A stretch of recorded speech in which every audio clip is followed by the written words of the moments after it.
Pra finalizar, eu queria que você falasse da insulina. É importante, porque eu tô falando por causa, eu já tô pensando por causa do Ozempic lá, que dá uma diminuída da insulina, perde a vontade de comer. A insulina, ela é importante pro corpo humano? É porque... o hormônio mais anabólico do corpo. É, né? Ela não entra na célula e manda fazer músculo, não. Mas é ela que coloca o nutriente para dentro da célula. Pra dentro. Então qual que é o problema do diabético tipo 1? Ele não produz a insulina. Sim. Então ele come, faz a digestão, passa do intestino para o sangue o açúcar e fica no sangue. E aí você começa a acumular açúcar no pé e faz o pé diabético. Você começa a acumular açúcar no olho e fica cego. Começa a acumular açúcar no rim e perde o rim. Então, por quê? Porque o açúcar ele ficou no sangue, ele não foi para onde ele deveria ir, que é para dentro da célula. Então a insulina ela vai direcionar esse açúcar. À medida que a gente come mal, come carboidrato refinado, então farinha branca, açúcar, tal, o que que acontece? A gente tem uma velocidade normal da absorção do açúcar do intestino para o sangue, baseado nos alimentos que tem na natureza. E baseado nisso, o teu corpo produz um tanto de insulina.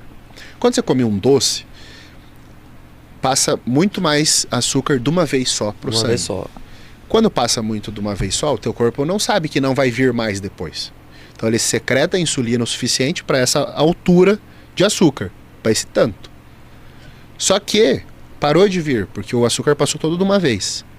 Então eu tenho primeiro um excesso de insulina no sangue, sobrou insulina. E o que que isso vai fazer? Primeiro vai me dar uma letargia, eu vou ficar lesado.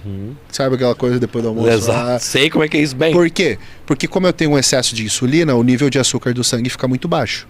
Então isso chama hipoglicemia reflexa. E eu fazer isso repetidamente faz com que as minhas células percam a sensibilidade à insulina e não obedeçam mais à insulina. Isso é o diabetes tipo 2, que é o diabetes criado. Não é o que a pessoa nasceu diabética, é o que ela virou por causa dos hábitos alimentares. Então, à medida que a insulina basal, de base, sem comer, em jejum, fica alta, quer dizer que eu estou insensível à insulina. Então, o meu corpo até produz, mas minhas células não obedecem. E isso aí é um quadro de transtorno metabólico, que aí a pessoa tem dificuldade para emagrecer. O que acontece com essa pessoa?